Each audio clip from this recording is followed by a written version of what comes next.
Good morning students. Welcome to video classes of class 9 chapter polynomial.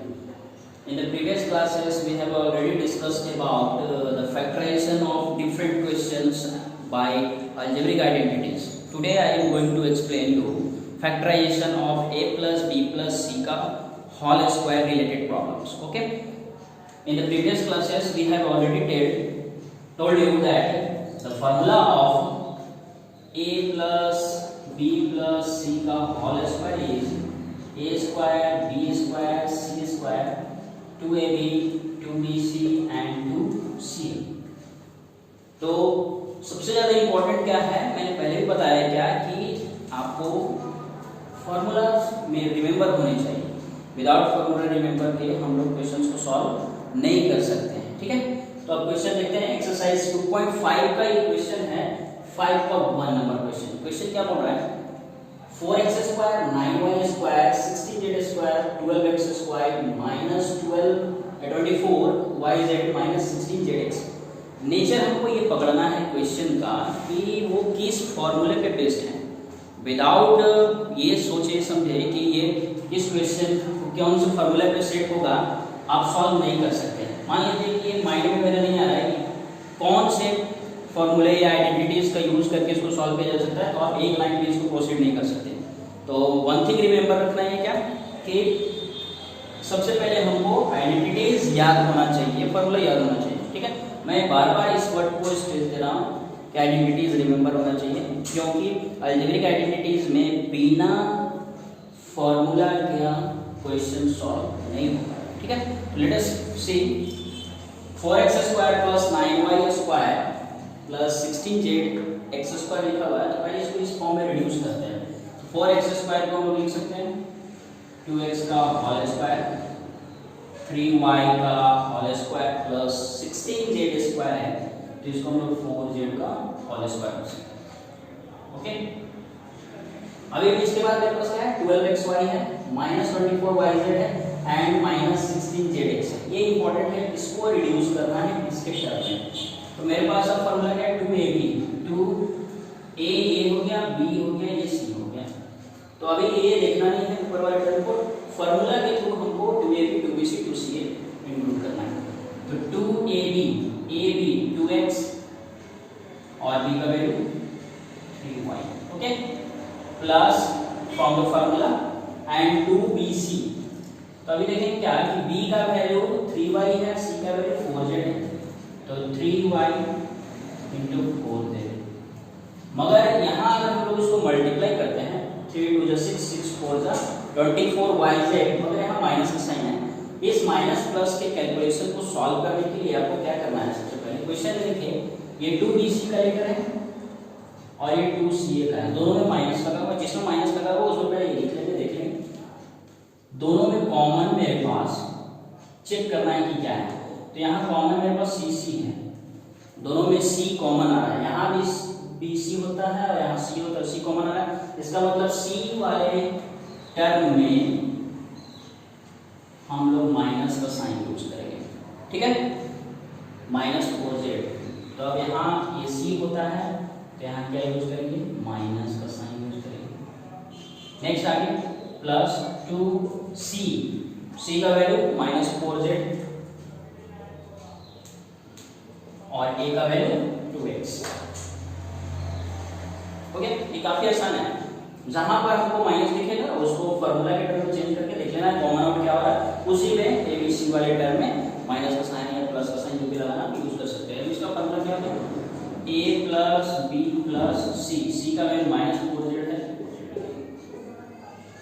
आप यहाँ भी ऐसे छोड़ सकते हैं, अदरवाइज इसको एक टर्म और लिख सकते हैं।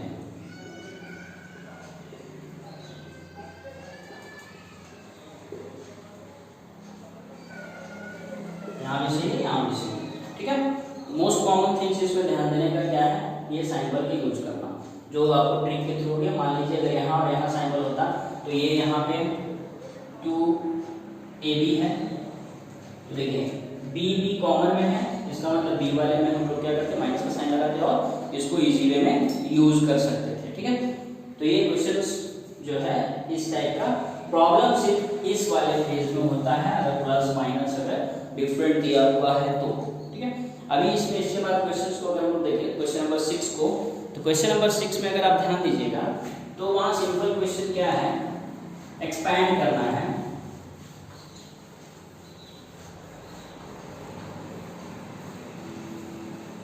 क्वेश्चन में क्या बोला, expand 2x + 1 whole cube.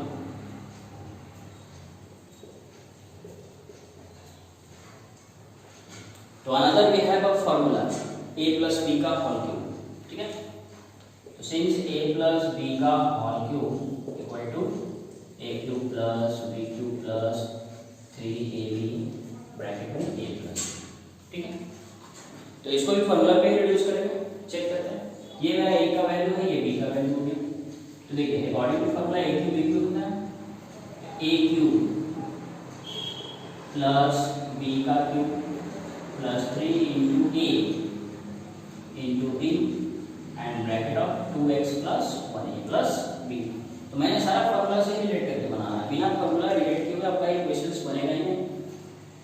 2x मतलब 8x का 1 क्यूब, 1 का 1, 3 × 2 = 6x and 2x + 1, 8x³ + 1, 6 को पूरे अंदर मल्टीप्लाई करेंगे तो 12x² + 6x।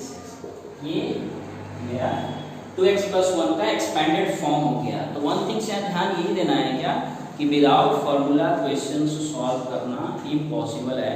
आप एक दो स्टेप्स को किसी तरह से एक 3 टाइम मल्टीप्लाई करके सॉल्व कर सकते हैं, मगर आंसर तक पहुंचना काफी मुश्किल हो जाएगा। ठीक है, इसी का क्वेश्चन कुछ और देखते हैं। क्वेश्चन नंबर इसका नेगेटिव एक टर्म देख लेते हैं। क्वेश्चन नंबर 4 को देखो। क्वेश्चन नंबर 4 में ये दिया हुआ है, सेम थिंग्स है, सिर्फ उसको क्या किया गया, नेगेटिव कर दिया गया। जैसे x - 2/3y का whole cube. Okay, again formula use करेंगे माइनस। मैंने बताया था क्या कि माइनस वाले में सिर्फ सब जगह माइनस का साइन यूज कर लेना होता है।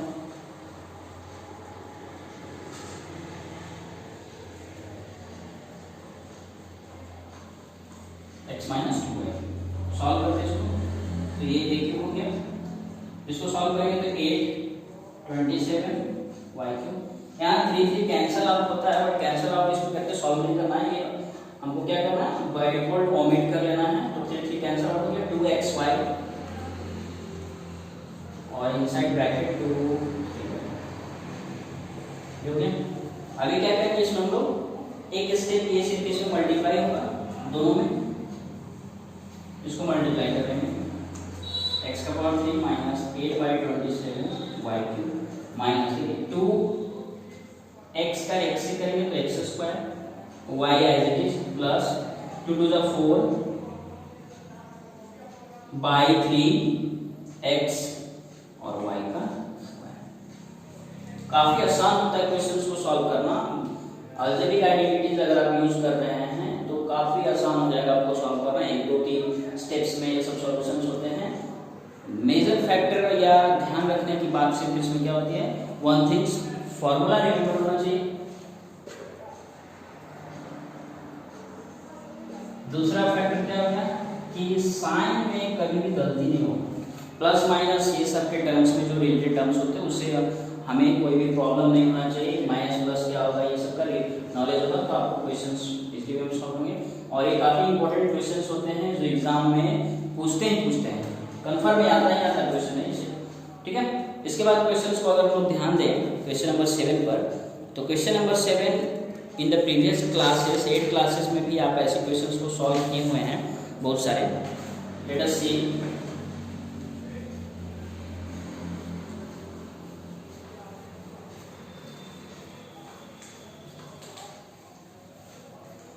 देखते क्वेश्चन नंबर 7 क्या होता है। इसमें हमको क्या करना है, 7 के 2 को देखें, 102 का पावर 3, 102 का power 3 most of the students questions अगर एग्जाम में आते हैं और अलजेब्रिक आइडेंटिटीज उनको रिमेंबर नहीं होता है, they just solve 102 multiply 102 again 100 multiply 2 और उसका आंसर तो आ जाता है एग्जाम में, बट मार्क्स नहीं मिलता है। ठीक है, इसको हम लोग को आइडेंटिटी सॉल्व करना है। तो 102 को हम लोग 102 का पावर 3 लिख सकते हैं। ठीक है। अब इसको हम लोग फॉर्मूला पे यूज कर लेते हैं। 100 into 100 plus 2, फॉर्मूला में यहाँ पे 3 मल्टीप्लाई 3 into AB, ठीक है। 100 का 60, ठीक है, पावर 3 इसका 60 आएगा।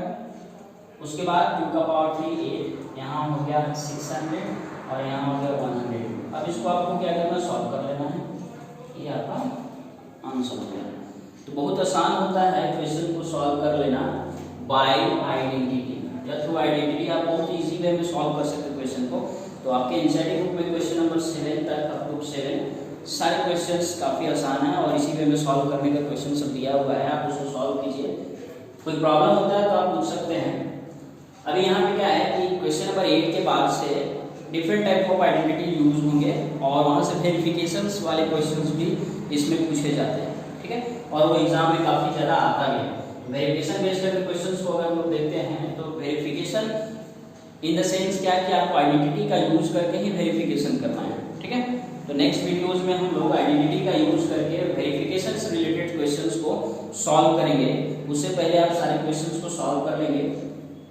अगर आपको कोई प्रॉब्लम होता है तो आप पूछ सकते हैं कि ये प्रॉब्लम अराइज हो रहा है। ऐसे प्रॉब्लम नहीं होनी चाहिए। अगर आपके पास आइडेंटिटी से रिलेटेड रिमेम्बरिंग है, दिमाग में ये चल रहा है क्या कि मेरे को सारे फॉर्मूला याद हैं, तो आपको आइडेंटिटी से रिलेटेड प्रॉब्लम नहीं होने वाले हैं। क्वेश्चन इजीली वे में सॉल्व हो जाएगा। ओके, तो नेक्स्ट क्लास में हम लोग जो है इसे वेरिफिकेशन से रिलेटेड क्वेश्चंस को देखेंगे, ठीक है, क्वेश्चन नंबर 8 के बाद। Okay, thank you.